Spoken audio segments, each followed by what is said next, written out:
თუკი ჯარიმა არ არის გადახდილი და ამავდროულად შესაბამისი სამართალდარღვევისთვის არის გათვალისწინებული ადმინისტრაციული პატიმრობაც, მაშინ ამის განმეორების შემთხვევაში და ჯარიმის გადაუხდელობის შემთხვევაში უკვე მას შეეფარდება ადმინისტრაციული პატიმრობა.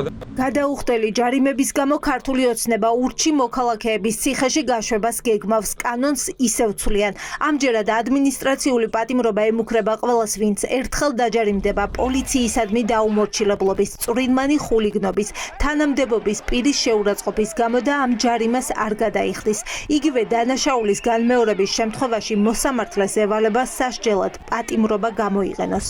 თუ ადამიანი არ იხდის ჯარიმას მიზანმიმართულად, ესე იგი მიღებულ გადაწყვეტილებას დაჯარიმების თაობაზე და არც კანონმდებლობას არ აქვს მასზე პრევენციული ეფექტი და ამ პრევენციული ეფექტის გასაზრდელად შესაბამისად მნიშვნელოვანია, რომ ადმინისტრაციული პატიმრობა იყოს გამოყენებული და მისი ვადა იყოს დაიწყოს მოსამართლეს კონდეს დისკრეცია, რომ არანაკლებ ნახევარი ვადა გამოიყენოს და რა თქმა უნდა არაუმეტეს რაც კანონში არის განსაზღვრული. რუსთაველზე ხალხი 215 დღეა უწყვეტად ითხოვს ახალ არჩევნებს და სინდისის პატიმრების გათავისუფლებას. ამ აქციებში მონაწილეობის გამო ნიკა ნარსიას 30 ჯარიმა აქვს. მას შემოსავალი არ აქვს და არც ჯარიმებს იხდის. ახლა ეს წესი იცვლება. შემდეგ აქციაში მონაწილეობისთვის ნარსიას აღარ დააჯარიმებენ და პირდაპირ პატიმრობას მიურჩიან. ამ გამკაცრებაზე არ ვიცი რა უნდა ვთქვა, 150,000 ლარი.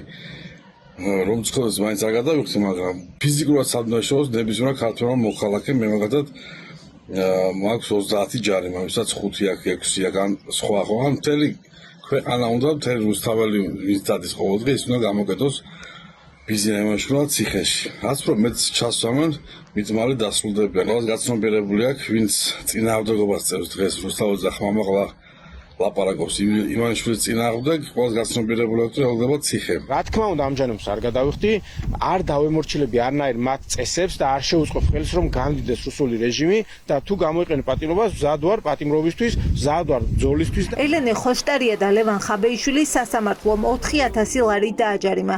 თუ ისინი ამ ჯარიმას არ გადაიხდიან, სოციალურ ქსელში ქართული ოცნების შემდეგი ლანძღვისთვის პატიმრობა შეეფარდებათ. იზოლატორში მოთავსება ემუქრება იმ აქტივისტებს, ვინც წყევლისთვის დააჯარიმეს. განმეორებით წყევლა უკვე პატიმრობით დაიშჯება. ნახეს რომ ჯარიმები არაფერს შვება, მიუხედავად ჯარიმებისა და 10,000-ობით, 100,000-ობით ლარის ჯარიმებისა, ხალხი მაინც ამბობს თავის სათქმელს. ეს არის რა თქმა უნდა ქართული ოცნების მორიგი ნაბიჯი ავტორიტარიზმისკენ. ხელმეორედ კიდე Facebook პოსტებს გასცი რომ დაწერო, უკვე ციხეში გამიშვებენ. მე რომელიც არ მუშაობ, ჩემი ოჯახი რომელიც გაათავისუფლეს შემოსავალი არ აქვს, 4,000 ლარით მაჯარიმებენ და საიდან უნდა გადავიხადე, მართლა გურცბად მაინტერესებს, რითი უნდა შემაშინონ ახლა მე რომ მაგალითად ხვალ პოსტი აღარ დავწერო რომ ადამიანები ციხეში არიან და უსამართლოდ არიან. აი რითი უნდა შეგვაშინონ.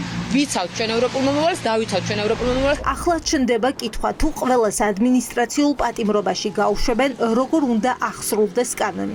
შინაგან საქმეთა სამინისტროს ხშირად იზოლატორებში ადგილი არ ყოფნის და თბილისში დაკავებულები რეგიონებში გადაჰყავთ. ვინცაც აკავებენ ადმინისტრაციული წესით და ვინც არის ძალიან აქტიური, ასეთი ადამიანების რიცხვი არის ძალიან დიდი. და შესაბამისად ადგილების რაოდენობა წინასწარი დაკავების იზოლატორში არის ძალიან მცირე. მოუწევთ ახალი ვთქვათ ლოჯისტიკური ქსელის შექმნა, იგივე პოლიციის შენობებში, რაც იყო შევარდნაძის დროს და ძალიან მანკიერი პრაქტიკა იყო საბჭოთა სისტემის დროს, როდესაც ყველა პოლიციის განყოფილებაში არსებობდა ესეთი დროებითი მოთავსების ვთქვათ ადგილი, დაკავების ადგილი. ამიტომ მე ვფიქრობ, რომ ეს კანონის ნორმის აღსრულება არის რეპრესიული, რა თქმა უნდა, ძნელად აღსასრულებელი. რატომ ამკაცრებენ კანონს? იურისტები ამბობენ, რომ ტოტალური რეპრესიების ფონზე ქართულმა ოცნებამ მიზანს ვერ მიაღწია და პროტესტი ქუჩაში მაინც ყოველდღე ისმის.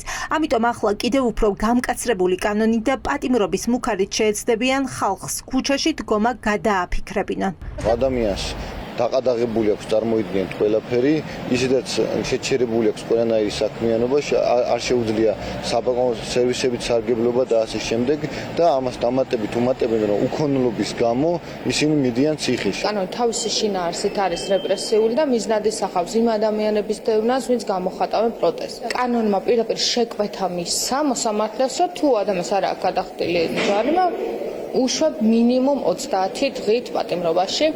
რაც ისევ და ისევ ვიმეორებ, არის უბრალოდ ადამიანების დაშინების მიზანი. მეტი სხვა მიზანი არ შეიძლება ამ კანონს ჰქონდეს. ქართულ ოცნებაში დღეს აღიარებენ, რომ გაზრდილი ჯარიმები არ მუშაობს. ხალხი ერთმანეთის მიმართ სოლიდარულია და ეხმარებიან ჯარიმების გადახდაში.